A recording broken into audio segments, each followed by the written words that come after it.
সাধারণ মানুষ আজ বুঝতে শিখেছে আসল সত্য রহস্য ঘাটনে যে কীর্তনে অরূপরই করে যাচ্ছে একের পর এক নিবাসনে সাধারণ মানুষ আজ তথ্য ও সমন্বয়ে তার প্রমাণ তুলে ধরছে। দেখুন, তবে কি এটাই সত্য? সেই হারানো গৌরাঙ্গ মহাপ্রভু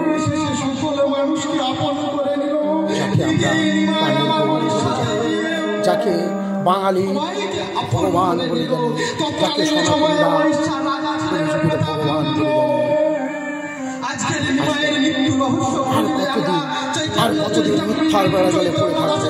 দেখুন কি বলছেন কীর্তনীয় অরূপ, একের পর এক কীর্তন আসরে, আর তারই প্রমাণ তুলে ধরে এক অনন্য ভক্ত, পাঠক, জ্ঞানী, শিক্ষিত যুবক। সত্যটা সত্যই হয়, তা যতই কঠিন কঠোর হোক না কেন।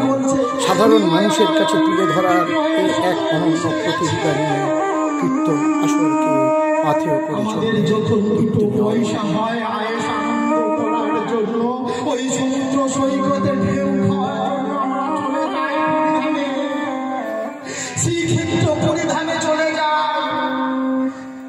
পুরীর মন্দিরে ঢুকে কত আনন্দ করতেছি, একটাবার ভেবে দেখি না আমার বাংলার সন্তানটা কোথায়।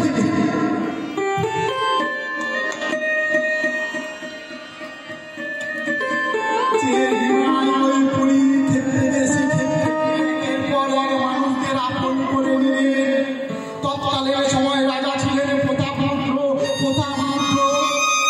গুরু জ্ঞানে সেবা করতে লাগলেন। গৌরাঙ্গ মহাপ্রভুর সমস্ত কথা মেনে চলতে শুরু করলেন। কিন্তু ভেবে দেখো, ভালো মানুষকে সমাজ মেনে নিতে পারে না, তাই সেই মায়ের মৃত্যু কাহিনী গোপন করতে এই সমাজের বুকে কয়েকটা মিথ্যা কথা প্রচলন করতে হবে। সেই জন্য মৃত্যু বা অন্তর্ধানের তথ্য নিয়ে বহু অসামঞ্জস্য রয়েছে।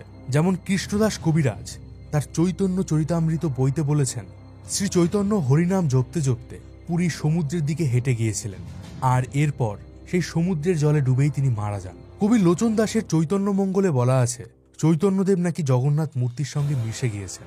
বৈষ্ণব দাসের চৈতন্য গৌরাঙ্গ ছত্কা অনুসারে তোটা গোপীনাথ মন্দিরে সমাহিত করা হয়েছে শ্রী চৈতন্য মহাপ্রভুর মৃতদেহ, আর তার মৃতদেহ ভগবান জগন্নাথ দেবের মন্দিরে গরুর স্তম্ভের পেছনে পড়েছিল। অন্যদিকে চৈতন্য মঙ্গলে জয়ানন্দ বলেছেন, রথযাত্রার দিন নগর সংকীর্তনে বেরিয়ে চৈতন্য মহাপ্রভুর পায়ে ইটের আঘাত লেগেছিল, আর সেই আঘাতে সেপ্টিসেমিয়া হয়ে তোটা গোপীনাথ মন্দিরেই তিনি মারা যান। আবার অনেকে বলেন, প্রভুর পায়ে সেদিন ইটের আঘাত লাগেনি, তার পায়ের আঙুলে একটা কাঠি ঢুকে গেছিল, সেখান থেকে সেপ্টিসেমিয়া হয়েছিল, আর তারপর তিনি মারা যান।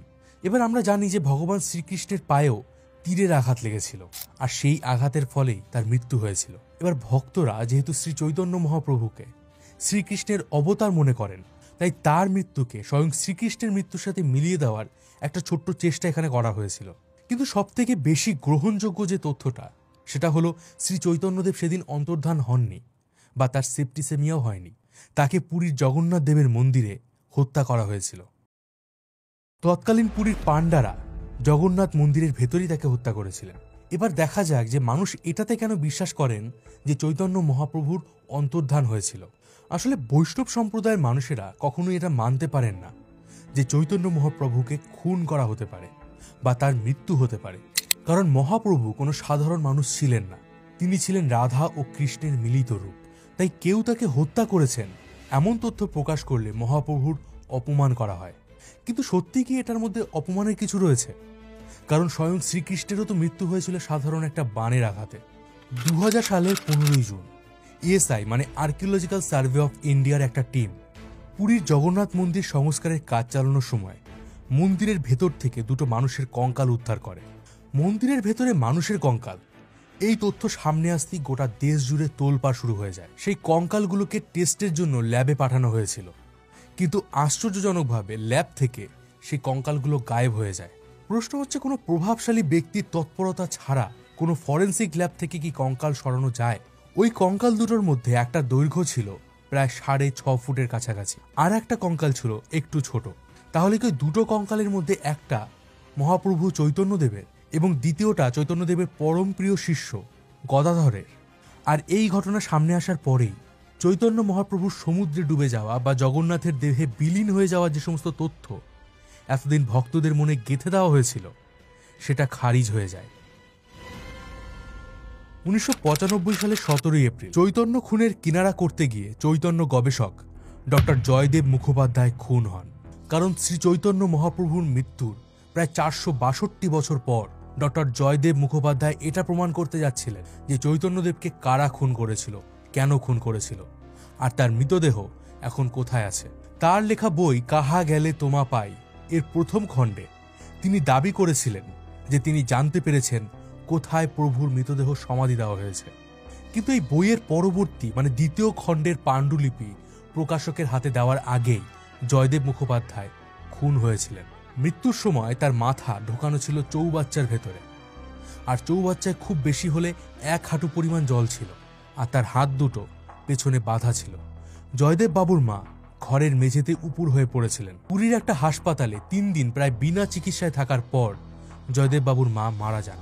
হয়তো তাকেও প্ল্যানিং করে মেরে ফেলা হয়েছিল। আর এত কিছু অসামঞ্জস্য থাকার পরেও উড়িষ্যা পুলিশ জানিয়েছিল জয়দেব বাবু আত্মহত্যা করেছিলেন। পুরীর মন্দিরের ভেতরেই যে শ্রী চৈতন্যদেবকে গুম করে হত্যা করা হয়েছিল, খুন করা হয়েছিল, এই তথ্যটা সবার প্রথম প্রচার করেছিলেন ঐতিহাসিক ডক্টর নিহার রঞ্জন রায়। 1976 সালের 5ই আগস্ট জয়দেব মুখোপাধ্যায়কে লেখা একটা চিঠিতে তিনি বলেছিলেন যে চৈতন্যদেবকে গুম খুন করা হয়েছিল পুরীতে এবং চৈতন্যদেবের দেহের কোনো চিহ্নই রাখা হয়নি। তবে এই চিঠিতে তিনি উল্লেখ করেছিলেন, এই বয়সে শহীদ হওয়ার কোনো ইচ্ছে আমার নেই, তাই বলতে পারবো না যে চৈতন্যদেবের মৃতদেহ এখন কোথায় রয়েছে। জয়দেব বাবুর মৃত্যুর পর পুলিশ তার ঘর থেকে অনেক চৈতন্য বিষয়ক পুঁথি এবং পাণ্ডুলিপি সহ অনেক বইপত্র উদ্ধার করেছিলেন, কিন্তু সেগুলো আর কখনোই প্রকাশিত করা হয়নি। ডক্টর দীনেশ চন্দ্র সেন তার চৈতন্য অ্যান্ড হিজ বইতে লিখেছেন, সেদিন বিকেল 4টের সময় চৈতন্য মহাপ্রভু মন্দিরের ভিতর প্রবেশ করেছিলেন। রাত 11টার সময় মন্দিরের পাণ্ডারা বলেছিলেন যে মন্দিরে ঢোকার পরেই চৈতন্যদেবের দেহ বিলীন হয়ে গিয়েছিল। তো প্রশ্ন হলো, যদি তিনি বিকেল 4টে থেকে 4:30-র মধ্যেই দেহ ত্যাগ করেন বা তার দেহ বিলীন হয়ে যায়, তাহলে রাত 11টা পর্যন্ত সেই তথ্য কেন জানানো হয়নি? এই সময়ের মধ্যেই কি তাহলে মহাপ্রভুকে খুন করে গর্ত খুঁড়ে সেখানে প্রভুর দেহটাকে পুঁতে দিয়ে আবার মন্দিরের মেঝেটা মেরামত করে দেওয়া হয়েছিল, যাতে কেউ সত্যিটা জানতে না পারে?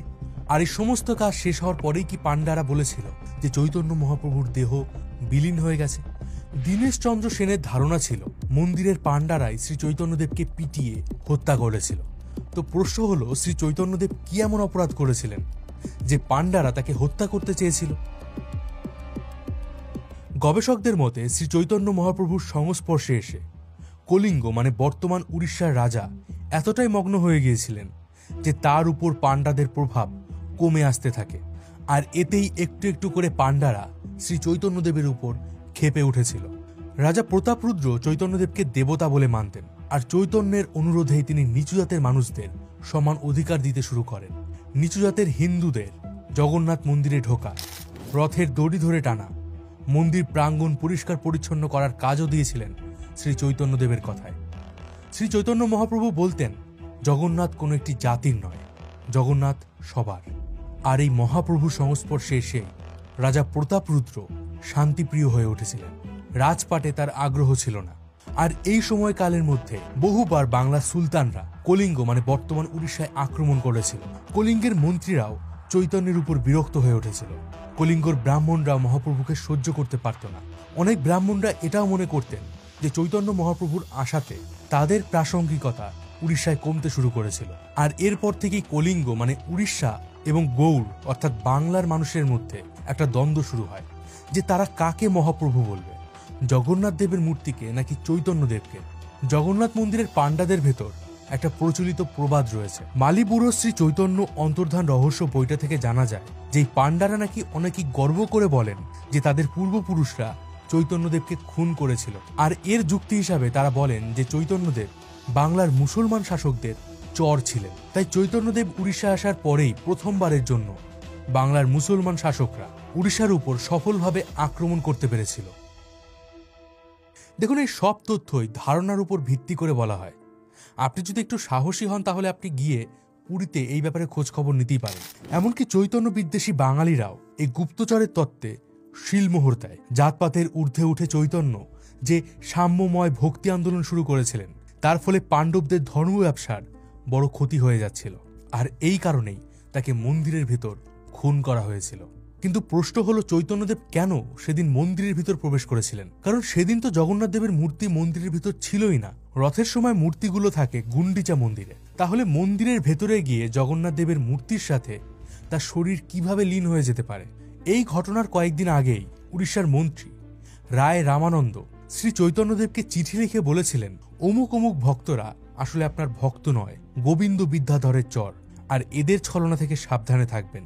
প্রশ্ন হচ্ছে, রায় রামানন্দ কি তাহলে আগে থেকেই আঁচ করতে পেরেছিলেন এই বিপদের ব্যাপারে? কবি কালীলোচন দাস বলছেন, শ্রী চৈতন্য মহাপ্রভু যখন মন্দিরের ভিতর প্রবেশ করলেন তখন নিজে থেকেই কপাট লেগে যায়। প্রশ্ন হচ্ছে, জগন্নাথ মন্দিরের ওই বিশাল বিশাল কপাট কিভাবে নিজে থেকে লেগে যেতে পারে? আর এই প্রশ্নের উত্তর হয়তো স্বয়ং জগন্নাথ দেবী দিতে পারবেন। এই সময় চৈতন্য দেবের সাথে তার শিষ্য গদাধরও ছিল। বৃন্দাবন দাস ঠাকুর তার অপ্রকাশিত চৈতন্য ভাগের শেষ অংশে বলেছেন, সেদিন গদাধরেরও অন্তর্ধান হয়েছিল।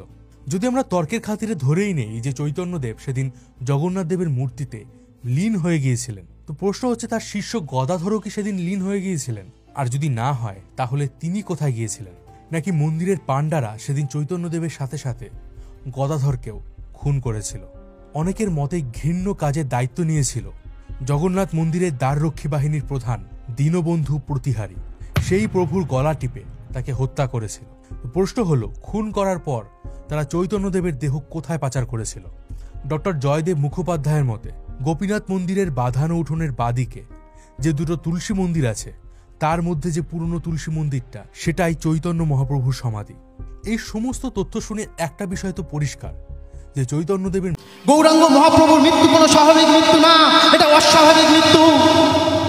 এই মৃত্যু রহস্য আমি উদ্ঘাটন করেই ফেলেছিলাম, কিন্তু এই বয়সে আমার শহীদ হওয়ার কোনো ইচ্ছা নেই। এই বয়সে আমি শহীদ হতে চাই না, তাই আমি আপনাদের কাছে প্রকাশ্যে বলে যেতে পারছি না। পারলে আপনি চেষ্টা করে দেখুন। এই চিঠির পরিপ্রেক্ষিত ধরে ডক্টর জয়দেব মুখোপাধ্যায় চলে গেলেন সুদূর উড়িষ্যাতে। সুদূর উড়িষ্যাতে যখন একের পর এক রহস্য উদ্ঘাটন করে ফেলেছেন, আর মাত্র 10টা দিনে বাকি শেষ রহস্য উদ্ঘাটন করতে, সেই 10 দিনের মধ্যে জয়দেব মুখোপাধ্যায়ের মৃত্যু হলো। এবং সবথেকে অস্বাভাবিক মৃত্যু, যে সেই মৃত্যু ওই উড়িষ্যা সরকার চালিয়ে দিল আত্মহত্যা বলে। মা এবং ছেলে দুজনে একসঙ্গে। ওই একটা গ্রন্থ পাবেন, কাহা গেলে তোমা পাই, 200 টাকা দাম। লেখক হচ্ছে ডক্টর জয়দেব মুখোপাধ্যায়। গ্রন্থটায় জয়দেব মুখোপাধ্যায় যে চরিত্রে আছে, আনন্দ চরিত্রে, সেই আনন্দকে মেরে দেওয়া হলো, জয়দেব মুখোপাধ্যায়কে মেরে দেওয়া হলো। তার কোনো কিনারা দেখালো না উড়িষ্যা সরকার। দেহটা ফরেন্সিক রিপোর্টের জন্য নিয়ে যাওয়া হলো না। এইবারে দেখুন 2000 খ্রিস্টাব্দে যখন উড়িষ্যার মন্দির পুনর্নির্মাণের, মন্দির ছাড়ার কাজ হচ্ছে, তখন সেই গম্ভীরার নিচ থেকে একটা কঙ্কাল পাওয়া গিয়েছিল, যেটা 6 ফুটের ঊর্ধ্বে। সেই কঙ্কালটাকে ফরেন্সিক রিপোর্ট করলে অবশ্যই জানতে পারা যেত এই কঙ্কালটা কার, কিন্তু সেটা সামনে আনা হলো না। সামনে যদি আনা হয় মানুষের ভক্তিতে আঘাত লাগবে, মানুষ জানতে পেরে যাবে আসলে সত্য কোথায়, যাকে আমরা এত কাছে পেলাম। একটা বার তাকে আমরা ধরে রাখতে পারলাম না। কি আজব আমরা, তাই না? মানুষের কাছে তুলে ধরার চেষ্টা করছি। আমরা তো প্রত্যেকে কৃষ্ণ হা কৃষ্ণ হা কৃষ্ণ বলে ডাকি, কিন্তু তার সঙ্গে যে সত্যিকারের মানুষকে উদ্ধার করতে ভগবান রূপে আমাদের কলিযুগে অবতীর্ণ হলো, কলিযুগে জন্ম নিল, সত্যিকারের মানবিকতা বলতে কি আমাদের কাছে জানালো, আমাদের মানুষের ঘুম ভাঙিয়ে দিল, সেই ছেলেটাকে আমরা ধরে রাখতে পারলাম না। সবাই মিলে